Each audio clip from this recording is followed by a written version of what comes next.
गीत है कि मैं क्या बताऊं, लेकिन ये गीत बहुत ही खूबसूरत गीत है, अच्छा लगेगा आप लोगों को।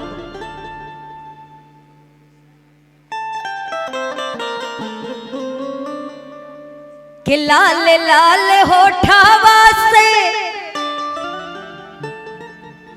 बरस लाल लैया हो की रस चुए। अभी एक गाना और भी वायरल हुआ था, राजा भैया सवालिएगा कि राह चौली ला तटों के ला सोनार सैया जी, के राह चौली ला तटों के ला सोनार सैया जी, काहे नथिया गढ़वला उधार सैया जी, काहे नथिया गढ़वला उधार सैया जी। ये भी गीत बड़ी प्यारी अभी चर्चे में चल रही है। एगो जनी के मैम पति देव अपनी पत्नी से बहुत प्रेम और प्रेम के साथ साथ जा करके यही सुपौल में उधार कुछ पैसा दे के, थोड़ा मोड़ा पैसा दे के नाक की नथुनी जो होती है ना उसको उधार ले लिए। वो तो उधार लेके चले गए, लेकिन जो उधार लिए थे उनकी पत्नी उसकी भाभी लगती थी। अब भाई भाभी पे तो पूरा हक बनता है, तो जब जब भाभी जी बाजार से गुजरे ना तब तक वो एकदम छेड़े, का हो भौजी, का हाल चाल बा। तो बड़ा सुंदर भाव से कहत रही कि राह चौली ला तटों के ला सोनार सैया जी, अरे राह चौली ला तटों के ला सोनार सैया जी, काहे नथिया गढ़वला उधार सैया जी, काहे नथिया गढ़वला उधार सैया जी, काहे नथिया गढ़वला उधार सैया जी।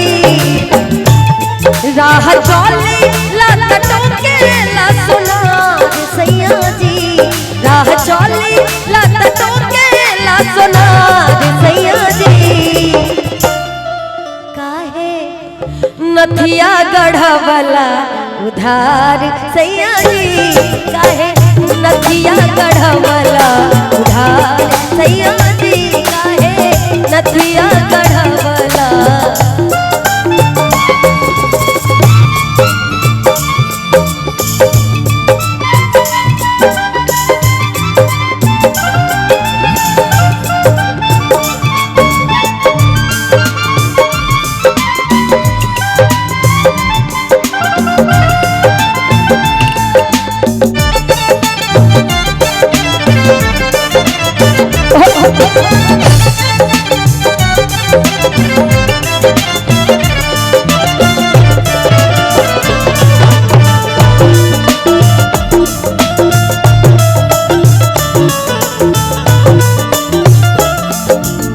और कहे तरी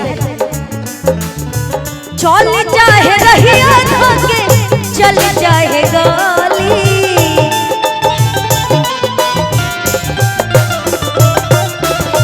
कहेला कि हे ने आवा हे ने काली,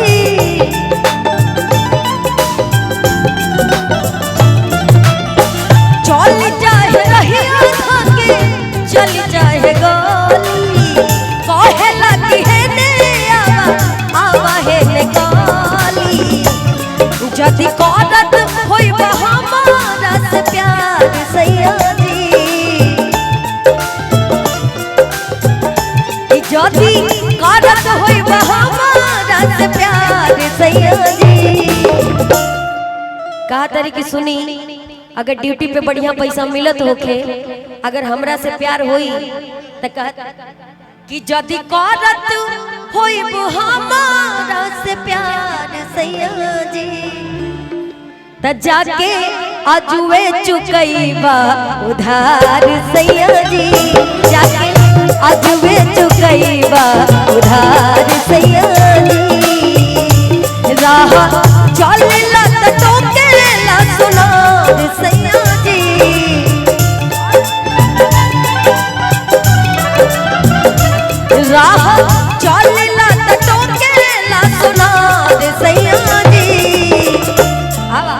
काहे नथिया गढ़वाला उधार सैया जी, काहे नथिया गढ़वाला उधार सैया जी, काहे नथिया गढ़वाला उधार सैया